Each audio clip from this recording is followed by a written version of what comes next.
Hello, আমার আজকের recipe super tasty chicken দো পেঁয়াজা বানানোর জন্য আগে থেকে যা যা দরকার সব রেডি করে নিচ্ছি।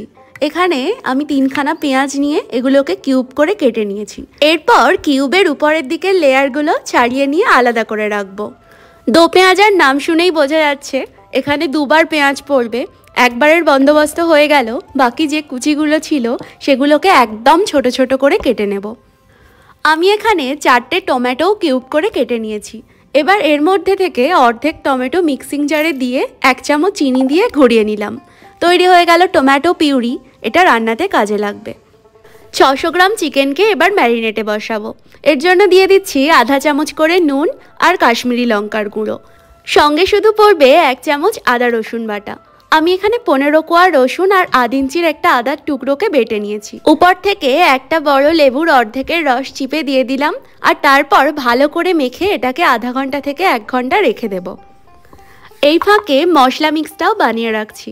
4 বড় চামচ দইয়ের সঙ্গে নিয়ে নেব হাফ চা চামচ করে হলুদ গুঁড়ো, কাশ্মীরি লঙ্কার গুঁড়ো, জিরে গুঁড়ো আর ধনে গুঁড়ো। ব্যাস, গোটা রান্নাটায় আর কোনো মশলা লাগবে না। এইবার এই পুরোটাকে ভালো করে ফেটিয়ে নিতে হবে।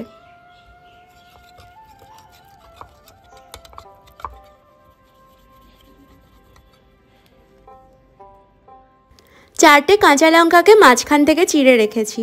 আর এখানে সমস্ত উপকরণ জোগাড় হয়ে গেছে। এখন শুধু রান্না শুরু করার পালা।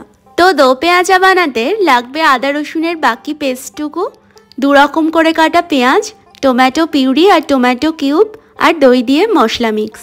গোটা রান্নাটায় আর কোনো রকম মশলার ব্যবহার হবে না। আমি এখানে একটা কড়াইতে প্রায় 50 মিলিলিটার মতন রিফাইন তেল নিয়ে নিলাম। এরপর এর মধ্যে কুচি করে কাটা পেঁয়াজটা দিয়ে দেব।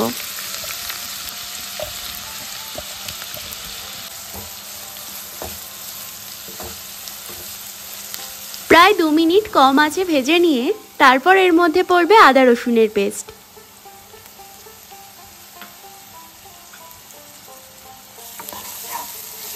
আদা রসুনের কাঁচা গন্ধ বের হয়ে গেলে 1 মিনিট পরে দিয়ে দিতে হবে টমেটো পিউরি।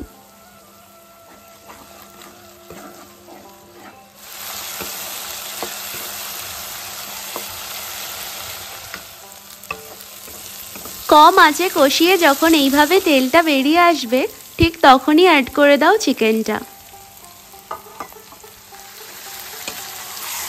প্রথম 5-6 মিনিট একদম কড়া আঁচে মাংসটাকে ভাজা ভাজা করে নিতে হবে।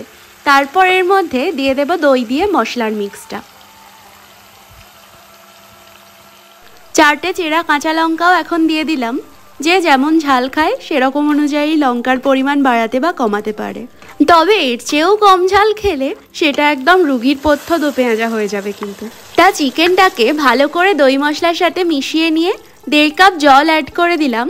আর এখন আমি এটাকে ঢাকা দিয়ে রেখে দেব পাক্কা 15 মিনিট। 15 মিনিট পর বৃষ্টিও শুরু হয়ে গেছে আর চিকেনটাও 80% রেডি হয়ে গেছে। এই পর্যায়ে আগে থেকে কিউব করে রাখা পেঁয়াজগুলো উপর থেকে ছড়িয়ে দেব।